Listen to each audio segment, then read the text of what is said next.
Perkenalkan, kami dari Gerakan Literasi Sekolah SMP Negeri 1 Cilengsi ingin membawakan dongeng berjudul Putri Mandalika. Selamat menyaksikan. Alkisah, berdirilah sebuah kerajaan yang menghadap ke hampar Samudra Hindia. Kerajaan Sekar Kuning di negeri Tonjengburuk. Kerajaan tersebut dipimpin oleh seorang raja yang bernama Raden Panji Kusuma atau yang biasa disebut Tonjengburuk. Sang raja memiliki seorang istri yang bernama Dewi Seranting. Mereka berdua hidup harmonis dan juga bijaksana dalam memimpin rakyat sehingga para rakyat pun hidup sejahtera. Akhirnya, hari yang dinanti pun tiba. Sang raja dan juga sang ratu dikaruniai keturunan.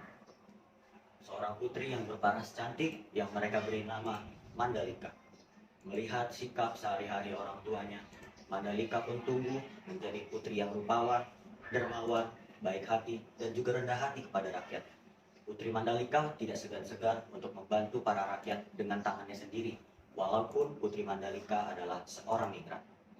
Hingga hal itu membuat para rakyat membanggakan Putri Mandalika sampai ke pelosok negeri. Siapa sangka, omongan dari mulut ke mulut, dari rakyat ke rakyat, akhirnya sampai ke telinga para pangeran dari kerajaan-kerajaan yang jauh maupun yang dekat. Pangeran-pangeran tersebut ingin memperistri Putri Mandalika karena parasnya yang rupawan dan juga budinya yang baik. Namun, karena Putri Mandalika belum cukup umur, para pangeran tersebut harus menunggu sampai Putri Mandalika cukup umur. Akhirnya, ketika umur Putri Mandalika sudah cukup untuk dinikahi, para pangeran tersebut satu persatu melayangkan pinangannya ke kerajaan Sekar Kuning. Bersama surat pinangan tersebut, muncullah informasi kedatangan para pangeran ke kerajaan Sekar Kuning untuk memperkenalkan diri dan juga untuk memberi hantaran. 1, 2, 3, dan belasan pangeran datang ke aula Raja Tonjengburuk untuk memperkenalkan diri mereka dan juga untuk menyampaikan tujuan mereka, yaitu untuk meminang Putri Mandalika. Mereka tampan, terpelajar, dan berkarisma. Tak lupa mereka juga membawa emas, kain sutra, aksesoris wanita, dan juga makanan khas daerah mereka masing-masing untuk memenangkan hati Putri Mandalika. Tumpukan hantaran tersebut malah menjadi membunuh di kamar Putri Mandalika. Hadiah-hadiah tersebut malah menjadi beban bagi Putri Mandalika.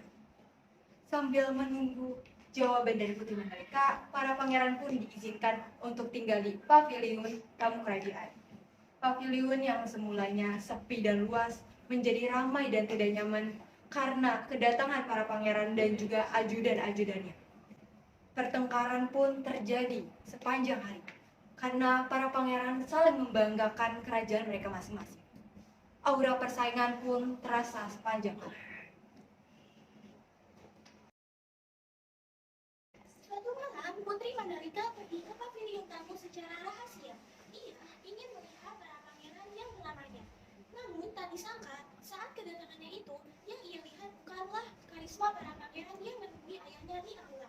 Namun, sikap sombong dan kekanak-kanakan yang dimiliki para pangeran yang sedang memuji dirinya sendiri dan merendahkan kerajaan lain. Semakin lama, Putri Mandalika mendengar obrolan para pangeran, semakin kejam pula kata-kata yang dilontarkan para pangeran tersebut. Mereka tak segan mengajukan perang kepada kerajaan lain. Apalagi jika sampai mereka tak terpilih, maka mereka akan menyerang kerajaan yang berhasil meminang Putri Mandalika. Ada juga yang mengajukan perang kepada kerajaan Sekar Kuning jika sampai cintanya ditolak. Kecewa akan apa yang disaksikannya, Putri Mandalika akhirnya kembali ke kediamannya sambil meneteskan air mata. Tak dapat dipungkiri, Raja dan Ratu pun merasakan kebingungan yang serupa. Mereka menyarankan Putri Mandalika untuk meminta petunjuk kepada Sang Maha Pencipta. Jawaban apapun yang didapat Putri Mandalika, mereka akan menerima dan mendukungnya. Bertolaklah Putri Mandalika untuk bersemedi di tebing pantai segar selama 3 hari. Pada hari ke-20 bulan ke-10, ia memutuskan untuk menyudahkan bersemedinya. Lalu, ia mengundang semua pangeran yang ingin melamarnya untuk datang ke kawasan pantai segar. Mereka merasa janggal karena tanggal yang dipilih itu dirasanya aneh dan janggal sekali. Akhirnya, terdengarlah berita itu di kerajaan Sekar Kuning dan sekitarnya. Hari yang ditunggu pun tiba. Semua rakyat dan pangeran datang ke kawasan Pantai Segar. Putri Mandalika jalan dengan kedua orang tuanya ke tebing Pantai Segar. Ia menggunakan sutra warna-warni dan juga rambut yang terurai di bawah mahkotanya. Ia terlihat sangat mempesona. Semua rakyat dan pangeran melihatnya di atas tebing. Ia pun jalan, lalu ia ingin menyampaikan sesuatu kepada rakyat-rakyat dan pangeran. Saat sinar matahari menyinari dirinya, Putri Mandalika berbicara dengan lantang bahwa ia menerima semua pinangan dari para pangeran. Jawaban itu membuat bingung. Katanya, itu adalah yang terbaik dari Sang Maha Pencipta. Dia diperlihatkan pandangan bahwa jika ia hanya menerima salah satu pinangan, perang besar akan terjadi. Putri Mandalika melanjutkan bahwa ia hanya ingin kesejahteraan rakyat. Dia tidak ingin ada perang besar yang terjadi karena itu akan membawa kesengsaraan bagi semua rakyat.